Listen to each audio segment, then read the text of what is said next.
नमस्कार। आज हम सिर्फ खबरों की दुनिया में नहीं, बल्कि करोड़ों उम्मीदों, दशकों के इंतजार और आने वाले कल की एक सुनहरी तस्वीर में आपको ले चलेंगे। यह वह कहानी है जो देश के हर उस आंगन से जुड़ी है जहां किसी बुजुर्ग की आंखें दरवाजे पर टकटकी लगाए रहती हैं।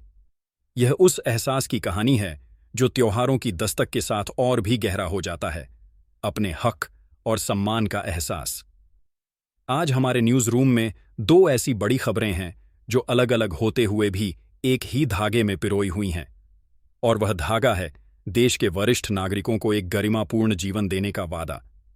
एक तरफ राष्ट्रीय स्तर पर एक ऐसा महा ऐलान हुआ है जिसने देश के करोड़ों ईपीएस 95 पेंशन धारकों के बीच हलचल मचा दी है। एक ऐसा फैसला जो उनकी आर्थिक तकदीर को नए सिरे से लिखने का माद्दा रखता है। और दूसरी तरफ एक राज्य से निकली दिवाली की सौगात की खबर है जो यह दर्शाती है कि कैसे सियासत की धुरी अब आम आदमी और वरिष्ठ नागरिकों के कल्याण के इर्द गिर्द घूम रही है। तो आज हम इन दोनों खबरों की परत दर परत पड़ताल करेंगे।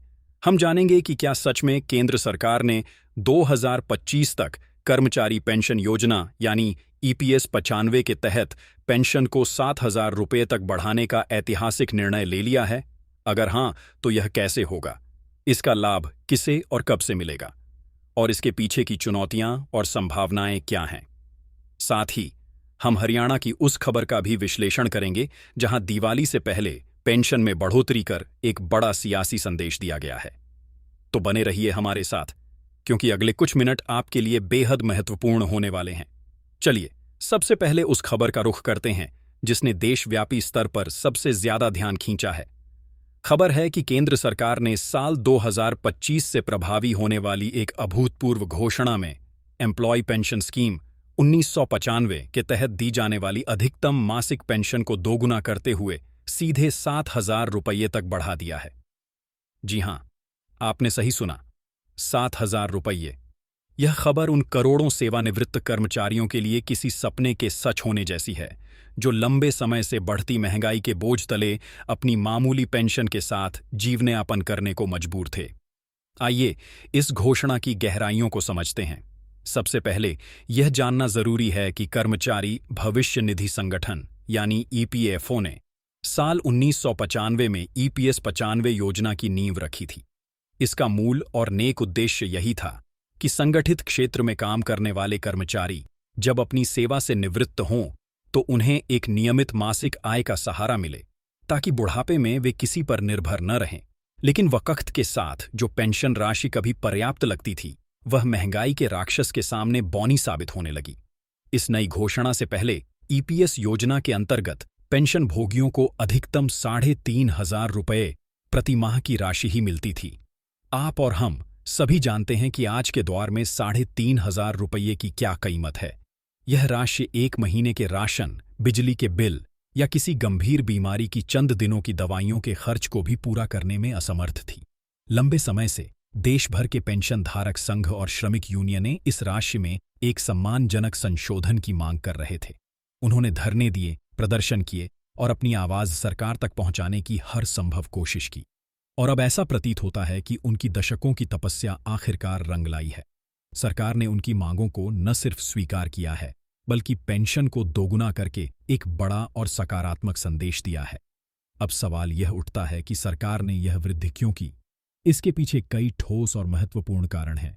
सबसे प्रमुख कारण है देश में लगातार बढ़ती मुद्रास्फीति की दर यानी महंगाई।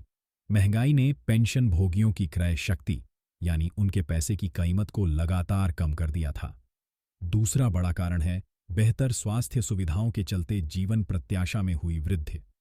आज लोग पहले के मुकाबले ज्यादा लंबा जीवन जी रहे हैं, जिसका अर्थ है कि उन्हें सेवानिवृत्ति के बाद ज्यादा वर्षों तक वित्तीय सुरक्षा की आवश्यकता है। यह वृद्धि उन करोड़ों बुजुर्ग नागरिकों के प्रति सरकार की संवेदनशीलता और नैतिक जिम्मेदारी को भी दर्शाती है, जिन्होंने अपने जीवन के स्वर्णिम वर्ष इस देश के आर्थिक और सामाजिक विकास में योगदान करते हुए बिताए हैं। अब बात करते हैं कि इस फैसले का लाभार्थियों पर क्या सकारात्मक प्रभाव पड़ेगा। यह समझना सबसे जरूरी है। यह सिर्फ एक वित्तीय लेन देन नहीं है, ये एक सामाजिक कायापलट है। इस पेंशन वृद्धि से देश के लाखों परिवारों की आर्थिक स्थिति में जबरदस्त सुधार होगा। बढ़ी हुई मासिक आय से पेंशनधारक अपने और अपने जीवनसाथी के लिए बेहतर चिकित्सा सुविधा का लाभ उठा सकेंगे, पौष्टिक आहार प्राप्त कर सकेंगे और अपनी छोटी छोटी जरूरतों के लिए किसी के आगे हाथ फैलाने को मजबूर नहीं होंगे। इससे परिवार पर उनकी आर्थिक निर्भरता कम होगी और वे पहले से कहीं अधिक स्वावलंबी और आत्मविश्वासी जीवन जी सकेंगे। मनोवैज्ञानिक दृष्टि से भी यह वृद्धि उन्हें आत्मसम्मान और सुरक्षा का एक गहरा अनुभव प्रदान करेगी, जो किसी भी वित्तीय लाभ से कहीं बढ़कर है। अब आपके मन में यह सवाल जरूर आ रहा होगा कि इस बढ़ी हुई पेंशन का लाभ उठाने की प्रक्रिया क्या होगी? क्या इसके लिए फिर से दफ्तरों के चक्कर काटने पड़ेंगे? तो यहाँ सरकार ने एक बड़ी राहत दी है। वर्तमान में जो भी लाभार्थी पेंशन प्राप्त कर रहे हैं, उन्हें किसी भी अतिरिक्त आवेदन या किसी भी जटिल प्रक्रिया से गुजरने की कोई आवश्यकता नहीं होगी। यह वृद्धि स्वतः ही उनकी पेंशन में लागू हो जाएगी और 2025 से उनके बैंक खातों में जमा होने लगेगी। हाँ, जो नए आवेदक हैं, उन्हें मानक पंजीकरण प्रक्रिया के माध्यम से इस संशोधित लाभ का दावा करना होगा। यहाँ सभी लाभार्थियों के लिए एक महत्वपूर्ण सलाह यह है कि वे कर्मचारी भविष्य निधि संगठन यानी ईपीएफओ के पोर्टल पर अपने बैंक खाते की जानकारी और अपनी व्यक्तिगत जानकारी को हमेशा अपडेट रखें, ताकि भुगतान में किसी भी तरह की कोई बाधा न आए। यह पेंशन संवर्धन महज एक योजना में किया गया बदलाव नहीं है। यह भारत की सामाजिक सुरक्षा व्यवस्था को मजबूती प्रदान करने की दिशा में एक बहुत बड़ा कदम है। इससे हमारे बुजुर्ग नागरिकों को एक सम्मानजनक जीवन जीने का अवसर मिलेगा। वे गरीबी के दुष्चक्र से ऊपर उठ सकेंगे। साथ ही इस योजना में हुए सुधार से देश में औपचारिक रोजगार को भी प्रोत्साहन मिलेगा, क्योंकि अब कर्मचारी यह उम्मीद कर सकते हैं कि संगठित क्षेत्र में काम करने पर उन्हें बेहतर सेवानिवृत्ति लाभ मिलेंगे। लेकिन हर बड़े और महत्वाकांक्षी सुधार की तरह इस कदम के साथ भी कुछ चुनौतियां जुड़ी हुई हैं, जिन पर बात करना जरूरी है। सबसे बड़ी चुनौती है पेंशन कोष को पर्याप्त बनाए रखना। लाभार्थियों की बढ़ती संख्या और बढ़ी हुई पेंशन राशि के भुगतान के लिए एक विशाल कोष की आवश्यकता होगी। इसके लिए सरकार को अपनी निवेश नीतियों में सुधार करना होगा और कोष प्रबंधन को और भी ज्यादा सुदृढ़ और पारदर्शी बनाना होगा। दूसरी बड़ी चुनौती है धोखाधड़ी को रोकना और यह सुनिश्चित करना कि लाभ केवल योग्य लाभार्थियों तक ही समय पर पहुंचे। इसके लिए एक बेहतर और तकनीक आधारित निगरानी तंत्र की आवश्यकता होगी। भविष्य की संभावनाओं की बात करें तो सरकार की योजनाएं यहीं समाप्त नहीं होती। आने वाले समय में ईपीएस योजना में और भी सुधारों की संभावना है। सरकार डिजिटलीकरण के माध्यम से पेंशन वितरण को और अधिक पारदर्शी, तेज और भ्रष्टाचार मुक्त बनाने के लिए लगातार काम कर रही है। इसके अलावा एक ऐसी व्यवस्था पर भी विचार किया जा रहा है जिसके तहत पेंशन राशि को मुद्रास्फीति यानी महंगाई दर के साथ स्वतः समायोजित कर दिया जाए, ताकि भविष्य में पेंशन धारकों को बार बार संशोधन के लिए इंतजार न करना पड़े। कुल मिलाकर ईपीएस 95 पेंशन को 7,000 रुपये तक बढ़ाने का यह निर्णय भारत के सामाजिक कल्याण के इतिहास में एक मील का पत्थर है। यह कदम लाखों सेवानिवृत्त कर्मचारियों के जीवन में एक सकारात्मक और स्थायी बदलाव लाएगा। हालांकि कुछ चुनौतियां मौजूद हैं, लेकिन उचित योजना और प्रभावी क्रियान्वयन के साथ यह योजना निश्चित रूप से देश के सामाजिक सुरक्षा तंत्र को एक नई मजबूती प्रदान करेगी। चलिए अब राष्ट्रीय पटल से हटकर एक राज्य की ओर चलते हैं, जहां दिवाली के पर्व से ठीक पहले खुशियों की एक और लहर उठी है। हम बात कर रहे हैं हरियाणा की, जहां राज्य सरकार ने अपने बुजुर्गों को दिवाली का एक बड़ा तोहफा दिया है। जी हां, दिवाली के तोहफे का इंतजार भला किसे नहीं होता, चाहे वो बच्चा हो, युवा हो या फिर बुजुर्ग। और हरियाणा सरकार ने यह सुनिश्चित किया है कि इस बार प्रदेश के बुजुर्गों की दिवाली और भी मीठी हो। हरियाणा सरकार ने राज्य में बुजुर्गों को मिलने वाली पेंशन की राशि में 200 रुपये की बढ़ोतरी कर दी है। इस बढ़ोतरी के बाद पेंशन की राशि 3,000 रुपये से बढ़कर 3,200 रुपये प्रतिमाह हो गई है। ये बढ़ी हुई पेंशन लाभार्थियों को 1 नवंबर से ही मिलनी शुरू हो जाएगी। इस बात का ऐलान खुद मुख्यमंत्री श्री नायब सिंह सैनी ने पंचकूला में आयोजित एक राज्य स्तरीय कार्यक्रम में किया। यह जानना दिलचस्प है कि यह बढ़ोतरी ऐसे ही नहीं की गई है। इससे पहले इसी साल जनवरी 2024 में पेंशन को 2,750 रुपये से बढ़ाकर 3,000 रुपये किया गया था। यानी इस साल के भीतर ही पेंशन में कुल 450 रुपये की बढ़ोतरी की जा चुकी है। यह कदम मुख्यमंत्री नायब सिंह सैनी की सरकार के 1 साल पूरे होने के अवसर पर उठाया गया है। इस घोषणा के पीछे के सियासी मायने भी गहरे हैं। मुख्यमंत्री नायब सिंह सैनी ने इस मौके पर अपनी सरकार का रिपोर्ट कार्ड भी पेश किया। उन्होंने कहा कि 1 साल के भीतर हरियाणा सरकार ने विधानसभा चुनाव से पहले जनता से किए गए 217 संकल्पों में से 46 संकल्प पूरे कर दिए हैं।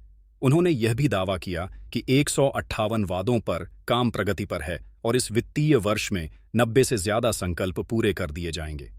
मुख्यमंत्री ने विशेष रूप से उल्लेख किया कि सरकारी नौकरी और वृद्धावस्था पेंशन ये हरियाणा के 2 प्रमुख मुद्दे हैं और उनकी सरकार इन दोनों पर पूरी संवेदनशीलता के साथ काम कर रही है।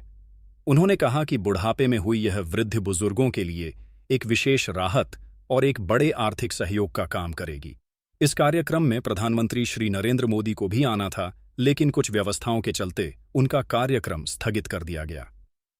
मुख्यमंत्री ने आश्वासन दिया कि प्रधानमंत्री जल्द ही हरियाणा के लोगों से मिलने आएंगे और कई बड़े प्रोजेक्ट्स का शिलान्यास और उद्घाटन करेंगे।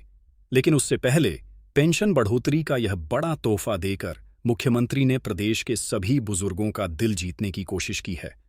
अब इन दोनों खबरों को एक साथ रखकर देखें तो एक बड़ी तस्वीर उभरती है।